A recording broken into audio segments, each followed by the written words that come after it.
വ്യവസായികവൽക്കരണത്തിന്റെ അടിസ്ഥാനത്തിൽ സാമ്പത്തിക വികസനത്തിന് ഒരു പദ്ധതി തയ്യാറാക്കുന്നതിനായി 1938 ദേശീയ ആസൂത്രണ സമിതി സ്ഥാപിക്കുന്നതിൽ പ്രധാന പങ്കുവഹിച്ചതാര്? സുഭാഷ് ചന്ദ്രബോസ്. കല്ലുമല സമരത്തിലോ അല്ലെങ്കിൽ പെരിയനാട് കലാപത്തിലോ ഉൾപ്പെട്ട കേരളത്തിലെ സാമൂഹ്യ പരിഷ്കർത്താവ്? അയ്യങ്കാളി. കേരളം സമ്പൂർണ്ണ സാക്ഷരതയുള്ള സംസ്ഥാനമായി പ്രഖ്യാപിച്ച വർഷം? 1991. രണ്ടാം ലോക മഹായുദ്ധത്തിലെ യുദ്ധക്കുറ്റവാളികൾ എവിടെയാണ് വിചാരണ ചെയ്യപ്പെട്ടത്? ന്യൂറംബർഗ്.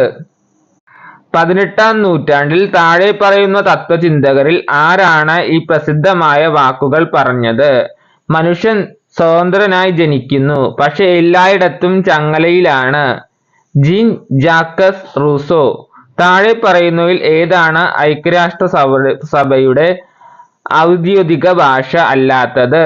പോർച്ചുഗീസ്. ദേശീയ ജലപാത നിയമം 2016 പ്രകാരം കൊല്ലം മുതൽ കോട്ടപ്പുറം വരെ നീളുന്ന ദേശീയ ജലപാത 3 ഏത് സ്ഥലം വരെയാണ്? Kozhikode. Survey of India topographical മാപ്പുകളിൽ ഏത് പ്രൊജക്ഷൻ ആണ് ഉപയോഗിക്കുന്നത്?